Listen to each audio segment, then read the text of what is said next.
If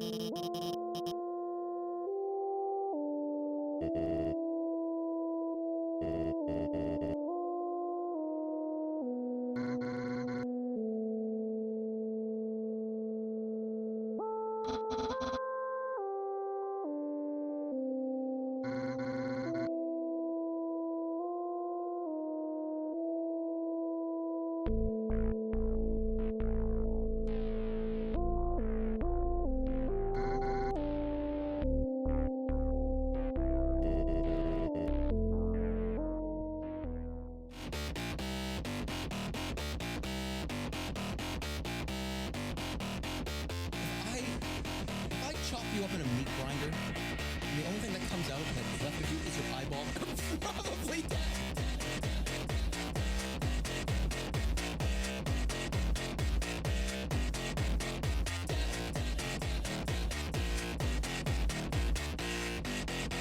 You still got like this part of your finger left.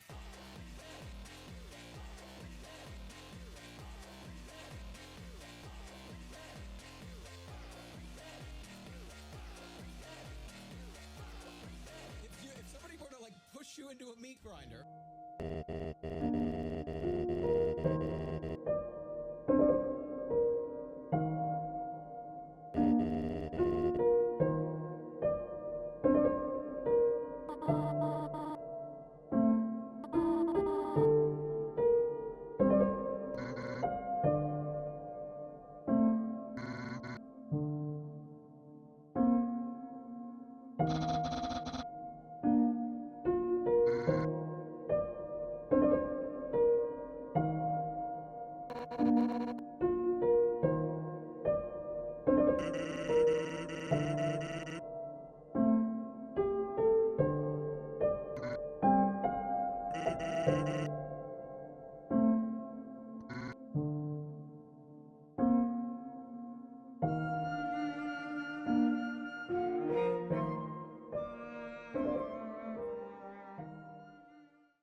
Chapter 3 begins with a flashback with Undyne and the Monster Kid. The Monster Kid says, "This has got to be the best view down here, no doubt." And then they're met with awkward silence. "Hey, Undyne, I saw you training the guards yesterday. You're so epic." The Monster Kid says, "They like outnumbered you 10 to 1. And you were like, oh yeah? And bam, you had them kissing the ground. I swear, it was like watching a movie, yo." The Monster Kid asks Undyne, "Where do you even come up with those moves anyway?" As Monster Kid asks that question, we see Undyne's face, and she's pale and she's depressed and she's tired. She looks mentally exhausted, probably because she's running the entire underground by herself, and it's a very difficult challenge.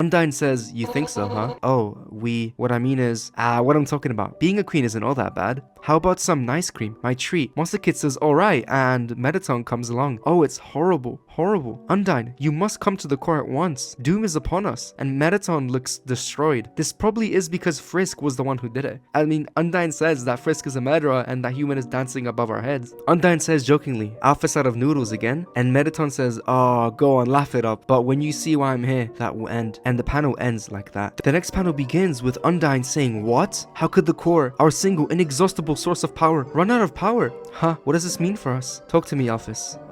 Oh no. Mettaton says that Alphys says the core generates all the magic we depend on to survive. Think about it. No food, unfiltered air. What do you think will happen? Undyne is shocked and she's speechless. She doesn't even know what will happen. She says, wait a minute. What are we worried about? You're talking to the queen of the underground. I bet with Alphys' smarts and my bossiness, we will fix this up in no time. Alphys? How do we fix this? And Alphys is crying, realizing that everyone's doomed. Mettaton says, yikes, this way, muffin. Let's leave these two to talk. Does this mean no ice cream? And Mettaton...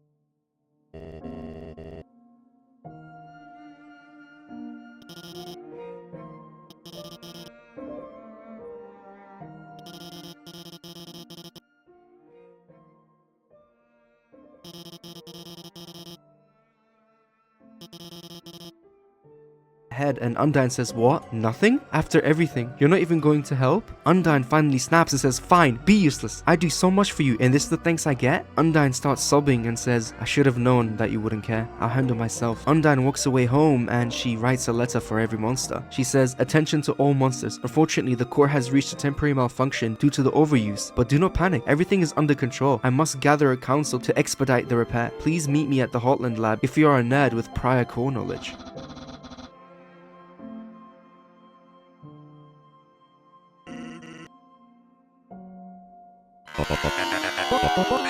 We cut to a panel that shows that 1 month later has passed after the core has crashed. A dog says, hey Sans, the queen has called another meeting. You coming with us to the core? Nah, not today, fellas. Grilby's looking after me. Besides, I did my part making food for everyone. Think I deserve my rations for the day. As Grilby hands him the drink, he shattering the glass. Sans is shocked and says, whoa, Grilby, what's eating you? You okay, buddy? That's one way to break the ice. As soon as Sans said that, Grilby shouts at him, screams in agony. Sans is shocked, says, Christ, what's wrong with you? Sans looks down and he sees the flame just getting more bigger and bigger, increasing its heat and its aggression. Grilby grabs Sans by the collar and says, help me, Sans. Sans says, take it easy, and Grilby screams in agony saying, help me.